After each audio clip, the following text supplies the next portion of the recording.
Assalamualaikum warahmatullahi wabarakatuh. Pertama, saya ucapkan terima kasih kepada Bapak Nurdi, Sarjana Agama, Magister Pendidikan selaku dosen pengampu mata kuliah Sejarah Pendidikan Islam, dan tak lupa semua aktivitas Sekolah Tinggi Ilmu Tarbiyah yang saya banggakan. Dalam video ini, saya akan memaparkan makalah dengan judul Pembaruan Pendidikan Islam di Indonesia. Video ini membahas tentang pengertian pembaruan pendidikan Islam, gerakan pembaruan pendidikan Islam, munculnya pembaruan pendidikan Islam di Indonesia, dan ciri-ciri lembaga Islam masa pembaruan. Yang pertama yaitu pengertian pembaruan pendidikan Islam. Dalam Kamus Besar Indonesia merupakan perbuatan memperbarui. Makna bahasa yang terkandung dalam pengertian pembaruan itu sangat luas. Pembaruan menurut masyarakat barat merupakan pikiran, aliran sebuah gerakan atau usaha untuk mengubah suatu faham istiadat agar disesuaikan pada kemajuan pengetahuan dan teknologi. Karena hakikatnya pembaruan dalam Islam adalah sebuah gerakan untuk melakukan penyesuaian terhadap sebuah perubahan karena adanya kemajuan ilmu pengetahuan dan teknologi. Gerakan pembaruan pendidikan Islam datang dari Timur Tengah, berpengaruh ke Indonesia melalui dua arah, yaitu arah publikasi dan arah pendidikan. Arah publikasi muncul berbagai majalah. Para tokoh merasa tertarik membaca majalah ini sehingga mereka tertarik untuk mengadakan suatu perubahan di Indonesia, terutama perubahan di bidang pendidikan. Yang kedua yaitu arah pendidikan. Pada saat itu negara Arab membuka kesempatan untuk mahasiswa memperdalam pendidikan Islam di Arab, terutama di Kairo, Madinah, dan Mekah. Selanjutnya yaitu munculnya pembaruan pendidikan Islam di Indonesia.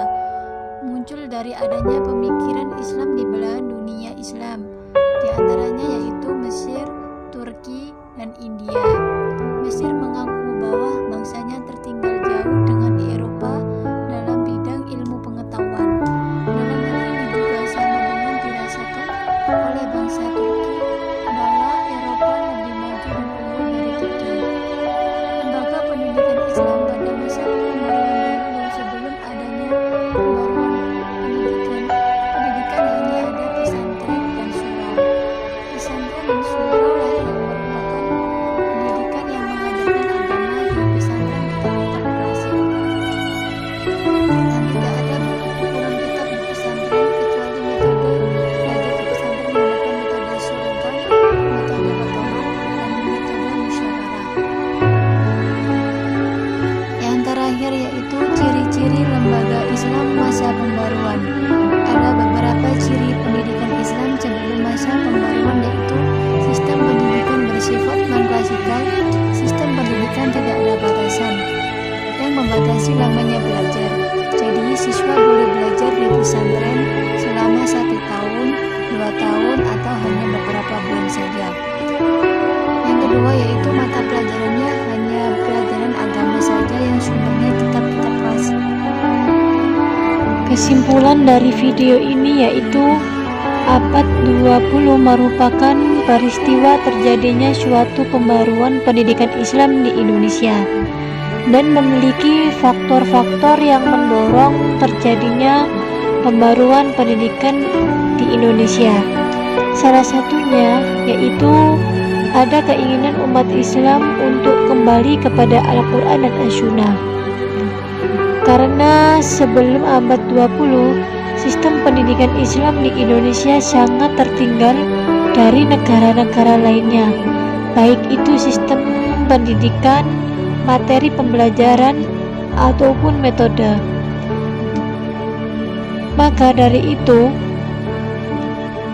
sehingga menjadi pertimbangan untuk tokoh-tokoh pendidikan Islam di Indonesia untuk melakukan sebuah pembaruan pendidikan Islam di Indonesia agar Indonesia dapat mengejar ketinggalannya dari negara-negara lain. Dengan adanya pembaruan pendidikan Islam, maka muncullah madrasah. Ini merupakan lembaga pendidikan Islam, merupakan perpaduan antara pesantren dengan sekolah umum. Di artian di madrasah mempelajari agama Islam dan juga mempelajari pelajaran umum. Demikian kesimpulan dari video ini. Apabila ada kesalahan, mohon maaf yang sebesar-besarnya. Wassalamualaikum warahmatullahi wabarakatuh.